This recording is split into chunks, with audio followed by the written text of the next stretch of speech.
I woke up to the sound of silence. It wasn't the kind of silence that feels peaceful, like the world is holding its breath. No, this was a heavy, oppressive silence, the kind that presses against your eardrums and makes you feel like you're drowning in it. I sat up in bed, my heart pounding, and looked around my room. Everything was exactly as I had left it the night before. The clothes strewn over the chair, the half-empty glass of water on the nightstand, the faint glow of the streetlight filtering through the curtains. But something felt off. I swung my legs over the side of the bed and stood up, my bare feet hitting the cold wooden floor. I shivered, though not from the temperature.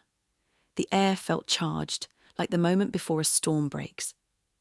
I walked to the window and pulled back the curtain, expecting to see the usual quiet street outside. But what I saw made my blood run cold. The street was empty. Not just empty of people, but empty of everything. No cars, no parked bicycles, no trash cans. The trees were gone, the lampposts vanished. The houses across the street were nothing more than blank, featureless walls. It was as if the world had been erased, leaving only my house standing in a void. I stumbled back from the window, my breath coming in short, panicked gasps. This had to be a dream. It had to be. I pinched myself hard on the arm, but the pain was real. Too real. I turned and ran out of my bedroom, down the stairs and into the living room. Everything there was normal. The couch, the TV, the coffee table, with its clutter of magazines and remote controls. But when I looked out the living room window, I saw the same emptiness. The world outside was gone. I grabbed my phone from the coffee table and tried to call someone, anyone. But there was no signal. No bars, no Wi-Fi, nothing. I opened the front door and stepped outside, my heart racing. The air was still and dead, and the ground beneath my feet felt wrong, like it wasn't really there. I walked down the front path to the sidewalk, but as soon as I stepped off my property, I felt a sudden, overwhelming sense of dread. I turned back, and my house was the only thing I could see. Beyond it, there was nothing but a vast, featureless grey. I ran back inside and slammed the door shut, leaning against it as I tried to calm myself down. This couldn't be real. It couldn't. I had to be hallucinating, or maybe I was still asleep. But no matter how many times I told myself that, I couldn't shake the feeling that something was terribly wrong.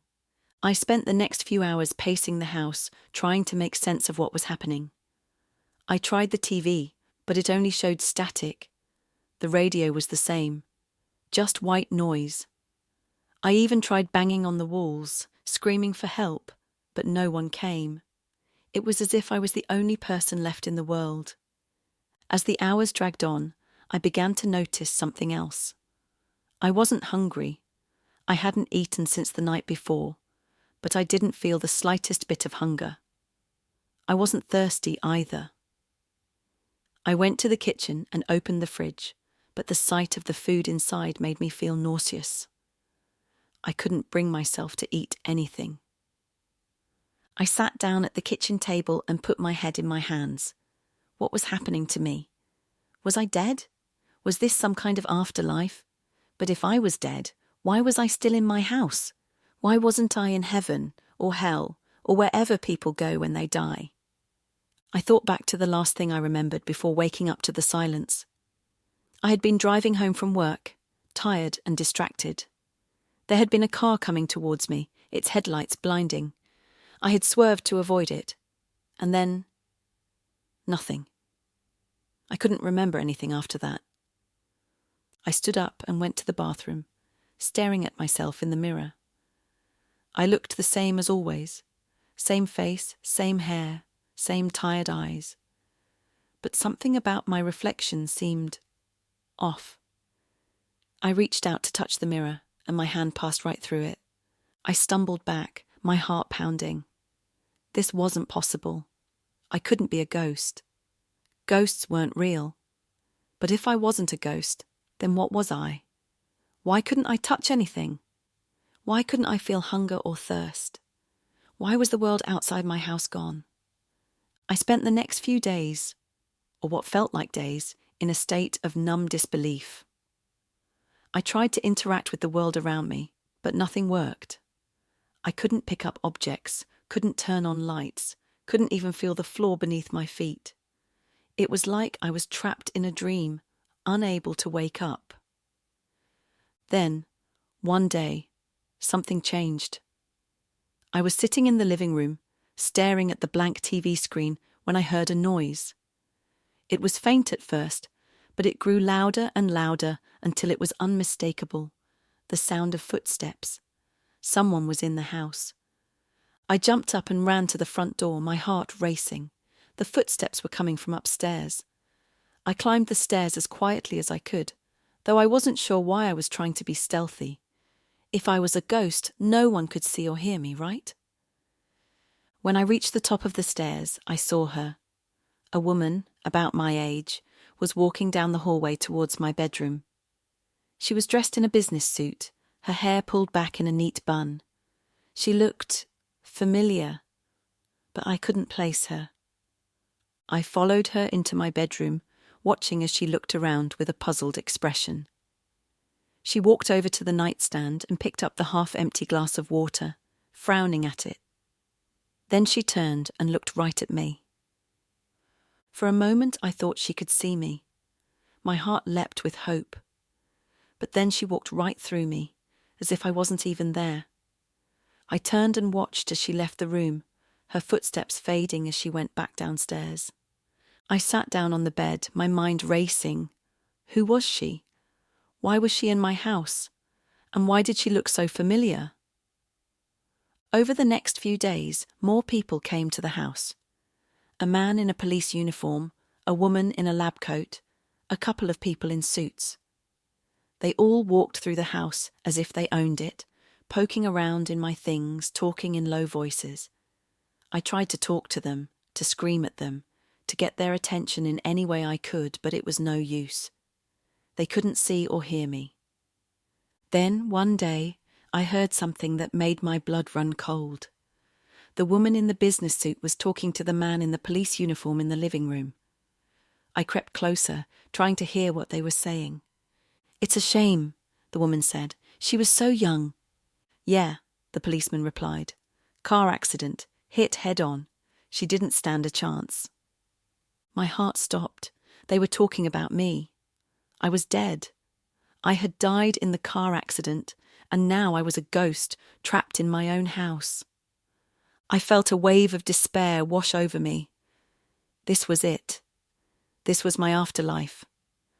I was doomed to spend eternity in this house, watching as strangers came and went, unable to interact with anyone or anything.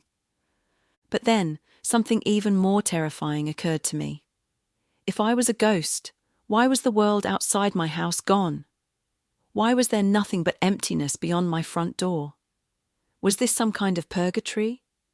Was I being punished for something? I didn't know, and I didn't know how to find out. All I knew was that I was alone, trapped in a nightmare that I couldn't wake up from. Days turned into weeks, or maybe months. It was hard to tell. Time didn't seem to have any meaning anymore. The people stopped coming to the house, and I was left alone with my thoughts. I tried to keep myself occupied, but there was only so much I could do. I couldn't read, couldn't watch TV, couldn't even sleep. I was just there. Then one day I heard a noise that made my heart leap. It was the sound of a key turning in the front door. I ran to the living room and watched as the door opened, and a man walked in. He was tall, with dark hair and a beard, and he looked familiar, very familiar. It took me a moment to realize why. He was the man who had been driving the car that hit me, the man who had killed me. I felt a surge of anger and hatred unlike anything I had ever felt before. This man had taken everything from me, my life, my future, my very existence. And now he was here, in my house, as if he had every right to be. I wanted to scream at him, to attack him, to make him pay for what he had done. But I couldn't. I was just a ghost, powerless and invisible. The man walked through the house, looking around with a satisfied expression. He went into the kitchen and opened the fridge, taking out a beer. He sat down at the table and took a long drink, as if he owned the place. I watched him, my anger boiling inside me. How could he be so calm, so casual after what he had done? Didn't he feel any guilt, any remorse? Then something strange happened. The man looked up, and for a moment his eyes met mine. He froze, the beer bottle halfway to his lips, and stared at me with a look of pure terror. I realized, with a shock, that he could see me. He dropped the bottle and stood up, backing away from the table. Who are you?" he stammered. I didn't know what to say. I was too stunned to speak. But then I felt a strange sensation, like a surge of energy flowing through me. I looked down at my hands and saw that they were glowing with a faint, ghostly light. The man screamed and turned to run, but I was faster. I reached out and grabbed him, my hands closing around his throat. He struggled, but I was too strong. I could feel his life slipping away, and it felt good. When it was over, I let go of him and stepped back, watching as his lifeless body slumped to the floor. I felt a sense of satisfaction, but also a deep, aching sadness. This wasn't what I wanted. I didn't want to be a monster. I just wanted to be alive again. But that was never going to happen. I was a ghost, and this was my existence now. A never-ending nightmare, trapped in a house that was no longer mine, with nothing but emptiness and despair. I turned and walked away, leaving the man's body where it lay. There was nothing else I could do. I was alone, and I always would be. The silence closed in around me once more, heavy and suffocating. And I knew, with a cold, sinking certainty, that this was my eternity. I was the unseen, the forgotten, the dead, and there was no escape.